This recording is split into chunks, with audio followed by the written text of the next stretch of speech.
Peace and blessings is real.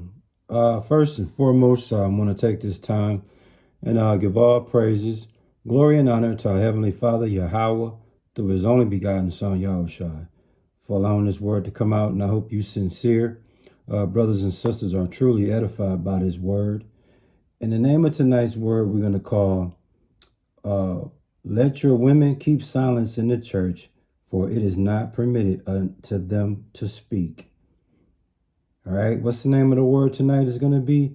Let your women keep silence in the churches, for it is not permitted unto them to speak. That's right. You heard it right. We're going to come to you in 1 Corinthians chapter 14, verses 34 and 35. And as we get into this word, I know there's a lot of people that might say, wait a minute. It's prophecy, it's prophetess in the Bible. It's women that preach in the Bible, or it's women that preach the word and things of that nature. I'm sure you'll have some people that's gonna voice that concern or voice that statement or whatnot. And according to 1 Corinthians 11 and 5, yes, women can pray or prophesy in the public, okay, according to 1 Corinthians 11 and 5. But in this word, you're going to find out we're talking about when it speaks in terms of women keeping silent, for women to stay silent. It's talking about the order in the church when it comes to prophecy. A woman cannot judge prophecy, okay? That's a good way to look at it. Another way you can look at it is women preaching and teaching, okay, was a disorderly practice. Okay, that's a new thing. It wasn't originally set up to be that way.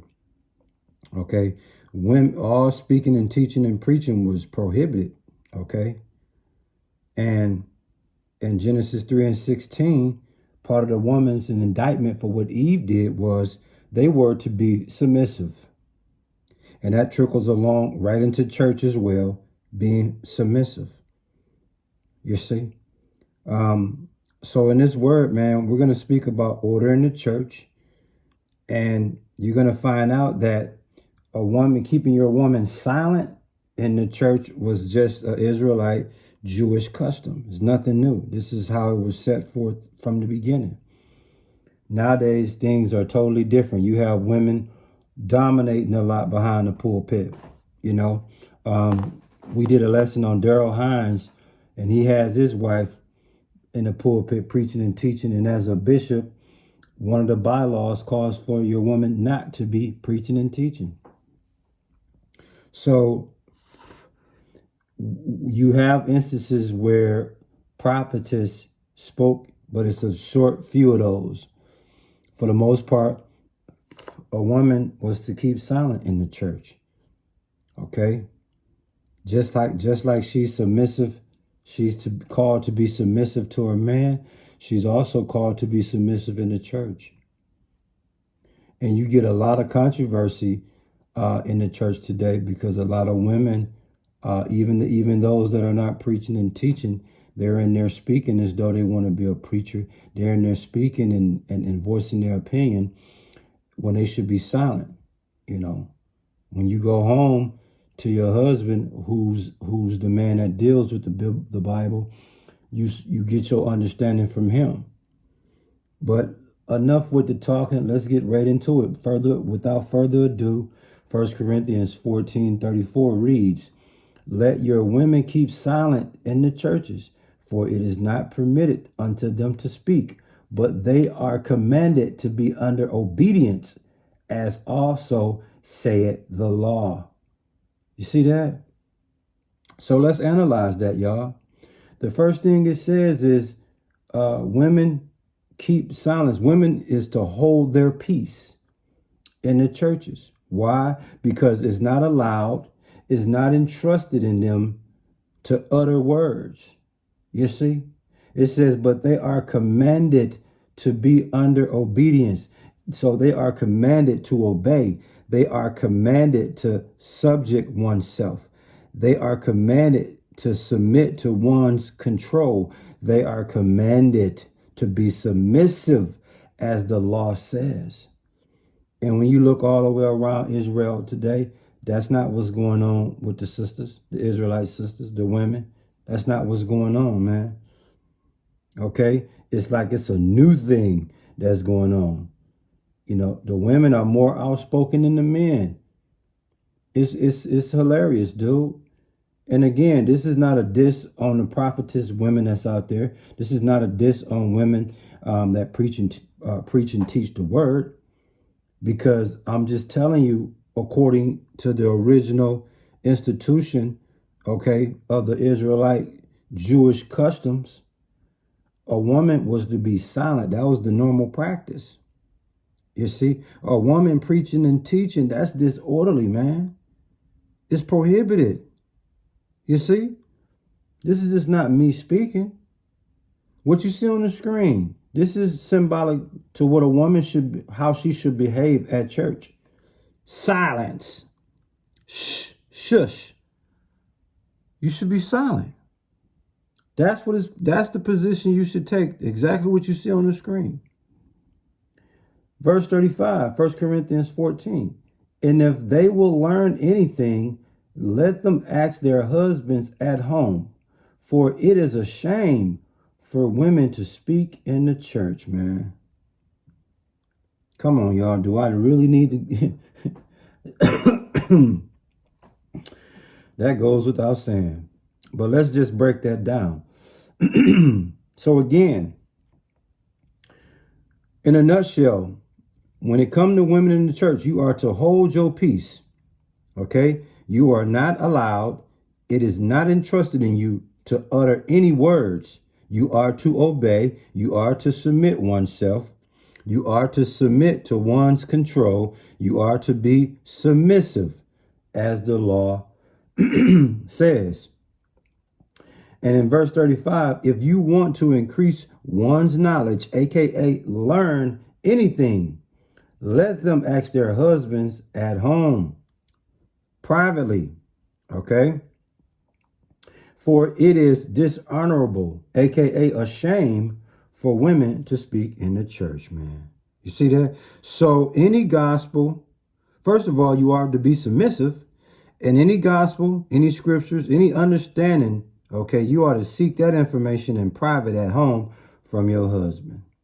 You see? It's really that simple. I'm not saying it. This is what Paul said. Paul is an apostle of Yahushua. Okay, so he's speaking in the spirit of Yahushua.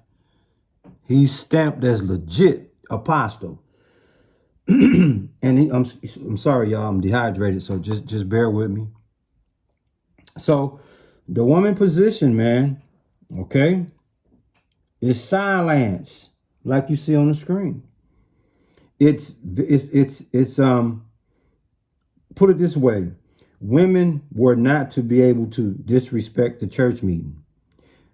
And when a woman spoke in church, she disrupted the church meeting. That's why it says you stay silent. Then when you go home, you can ask your husband in private because you're no longer in the church meeting. Okay? It's uncommon pride and vainglory. Is disgraceful. It's distasteful to the church when a woman is speaking. Okay? And most importantly, it goes against the expectation of what a woman should be. And that's obedient and also modest. Humble. You see? Cold-blooded, man. You know, that Genesis 3:16, women refuse to be submissive to the man. It's like they struggle with that. I'm not saying all women, but most women, most Israelite women are really not subscribing to being submissive, my dude. And I really don't understand how could that be. But that's just what it is. Again, what's the name of the lesson, man? Let your women keep silence in the churches, for it is not permitted unto them to speak, man.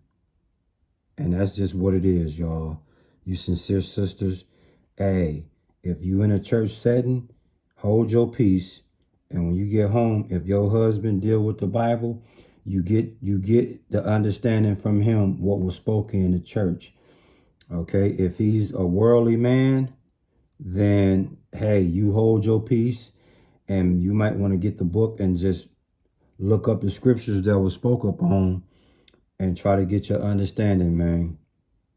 Either way it go, you got to go through your guy. You know what I'm saying? So hopefully you have a man that's in the truth. If you don't have a man in the truth, whew, you might have to search YouTube or something and search other churches and try to get an understanding. But basically, the only understanding you're really going to get is your husband. Okay? If your husband ain't got it, the answer, whatever gospel scriptures, understanding that you seeking, if your husband ain't got that information for you, it probably ain't meant for you to get that. I don't mean to sound cold-blooded, but you don't get to go around your husband. You're supposed to be submissive to him and obedient. That's how this thing go, y'all. I hope you sincere brothers and sisters were truly edified by this word. And hey, you sisters that's out there that's preaching and teaching the word, I'm just telling you, the original institution when it came to preaching the word was all about the man preaching and the woman being silent. That's just what it is, man. Keep Yahweh through his only begotten son, Yahushua, first in everything that you do, and stay prayed up at all times, man. Shalom.